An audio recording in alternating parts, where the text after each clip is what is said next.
साथियों नमस्कार।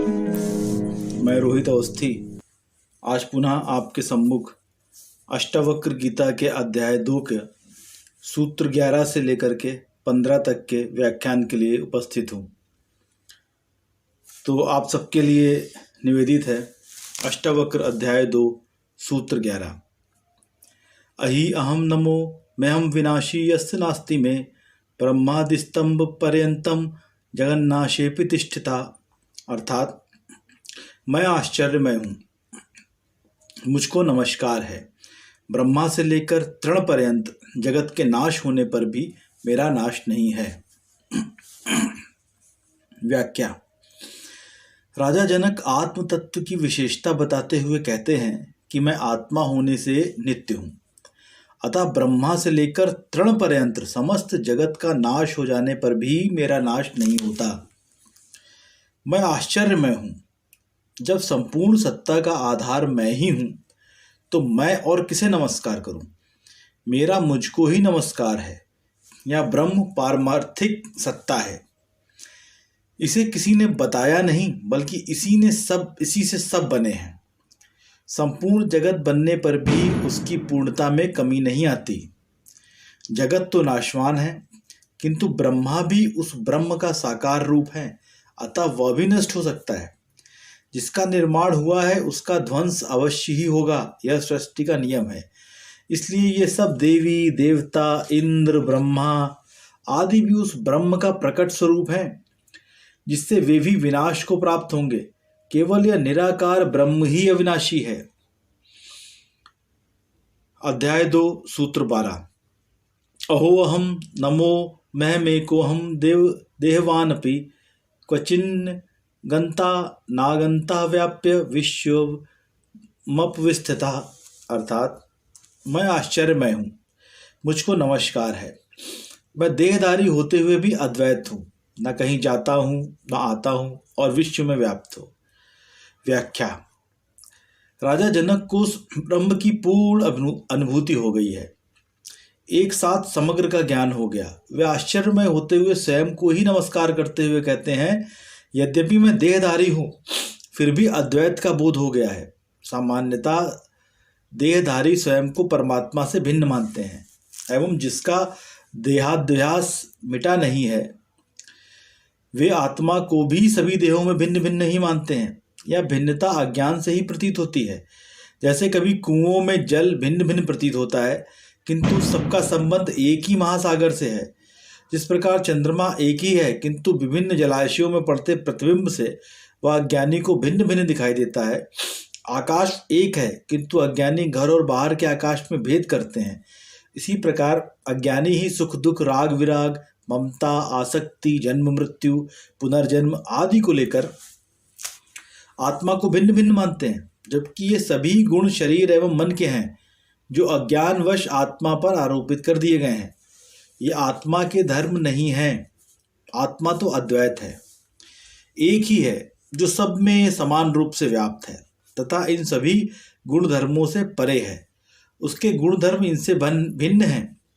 इसलिए राजा जनक अद्वैत आत्मा की बात कहते हुए स्पष्ट करते हैं कि यह आत्मा न कहीं जाती है न आती है और संसार में व्याप्त होकर स्थित है। यह सर्वव्याप्त है। सूत्र 13 अध्याय 2। अहो अहम नमो मेहम दक्षो नस्तिह मत्समः असंप्रश्य शरीरेण येन विश्वम चिरम धृतम। अर्थात मैं आश्चर्यमय हूँ, मुझको नमस्कार है। इस संसार में मेरे समान निपुण कोई नहीं, क्योंकि शरीर को स्पर्श किए बिना ही इस जगत को सदा सदा धारण किए रहा हूँ। व्याख्या।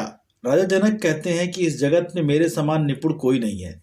अर्थात इस आत्म तत्व की बड़ी निपुणता है कि यह असंग होते हुए भी बिना किसी शरीर को स्पर्श किए इस विश्व को सदा सदा धारण किए रहता है।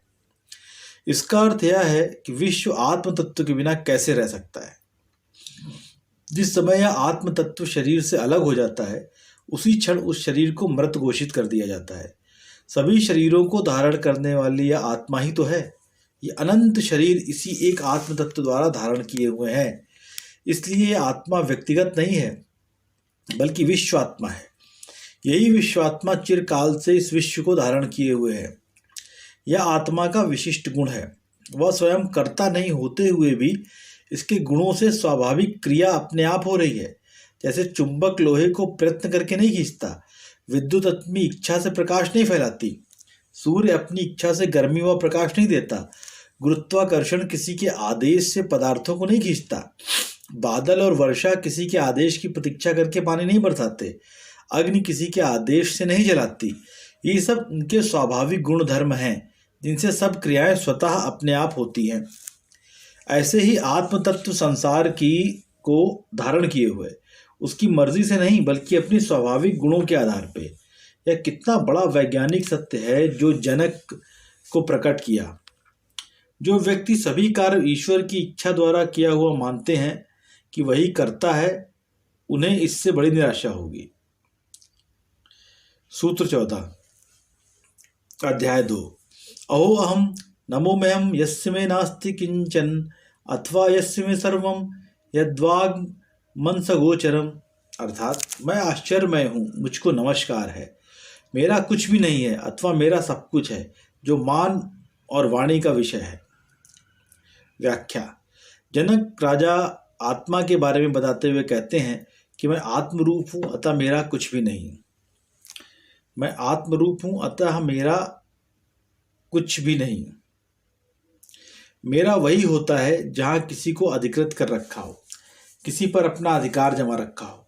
आत्मा ने किसी को अधिकृत नहीं कर रखा है, गुलाम नहीं बना रखा। वह असंग है, कर्ता और भोक्ता से मुक्त, इसलिए आत्मा के लिए कोई मेरा नहीं है। वह तो केवल दृष्टा है, साक्षी है, उसकी उपस्थिति में ही सब हो रहा है। इसके साथ ही राजा जनक कहते हैं कि सब कुछ मेरा है, यानी सब कुछ आत्मा का ही है। यह सारी सृष्टि उस आत्मा का ही खेल है, उसी की लीला है। वह कुछ नहीं करते हुए भी सब कुछ उसी से ही हो रहा है, किंतु वह किसी में लिप्त नहीं है।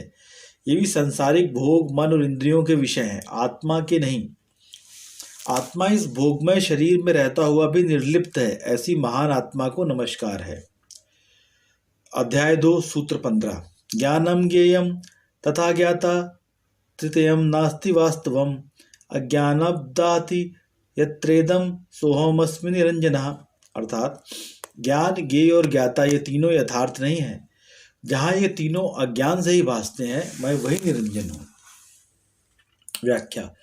जो जाना जाता है उसे ज्ञान कहते हैं, जिसे जाना जाता है उसे ज्ञेय कहते हैं, तथा जो जानने वाला है वो ज्ञाता कहलाता है। किसी वस्तु के ज्ञान के लिए ये तीनों आवश्यक हैं, अन्यथा ज्ञान नहीं हो सकता। इसी प्रकार कर्ता, कर्म, क्रिया, भोक्ता, भोग्य और भोग आदि की त्रिपुटी है। इन तीनों में से कोई एक रहता है तो उसके अन्य दो का होना आवश्यक है। उदाहरण के लिए भोक्ता है और भोग्य पदार्थ नहीं है तो वह भोग किसका करेगा? फिर वह भोक्ता भी नहीं रहा। यदि भोग्य पदार्थ है और भोक्ता नहीं है तो भी भोग नहीं हो सकता। इसी प्रकार ज्ञाता है तभी ज्ञेय और ज्ञान रह सकता है। यदि ज्ञाता और ज्ञेय दोनों नहीं है तो ज्ञान कहाँ होगा? राजा जनक को आत्मानुभूति में यही ज्ञात हुआ कि आत्मा स्वयं ज्ञान स्वरूप है, उसे अन्य किसी ज्ञान की अपेक्षा नहीं है, उसके लिए जानने योग्य कुछ भी नहीं है। उसके जानने से सब जाना हुआ हो जाता है। जब तक अज्ञान है तब तक ज्ञान की आवश्यकता है। मैं स्वयं आत्मा हूँ, ज्ञान स्वरूप हूँ, अतः आत्मा के लिए ये तीनों यथार्थ नहीं है। मैं आत्मा होने से निर्दोष हूँ, अतः मुझे ज्ञान की आवश्यकता नहीं है। ज्ञान, ज्ञाता और ज्ञेय ये तीनों तब तक अज्ञान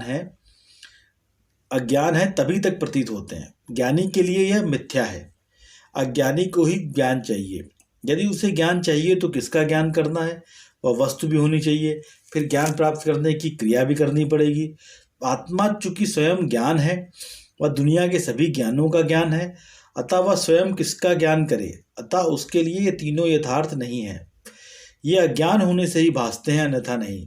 अज्ञानी संसार की हर वस्तु का ज्ञान प्राप्त करना चाहता है, फिर भी सब कुछ जान नहीं सकता, उसका अज्ञान शेष रह जाता है। किंतु आत्मज्ञानी ही सब कुछ जानकर तृप्त हो जाता है, उसे अन्य किसी ज्ञान की आवश्यकता ही नहीं रहती या अपेक्षा ही नहीं रहती। अतः आत्मज्ञान ही परम ज्ञान है। यही इसका तात्पर्य है। जो आत्मा को जान लेते हैं वे अज्ञान से मुक्त हो जाते हैं। साथियों, हमने आज अष्टावक्र गीता के अध्याय 2 के सूत्र 11 से लेकर के सूत्र 15 तक की व्याख्यान सुना। ये यहीं पर समाप्त होता है। अगले एपिसोड में हम अध्याय 2 के सूत्र 16 से लेकर सूत्र 20 तक का व्याख्यान प्रस्तुत करेंगे। तब तक के लिए मुझे आज्ञा दीजिए। नमस्कार।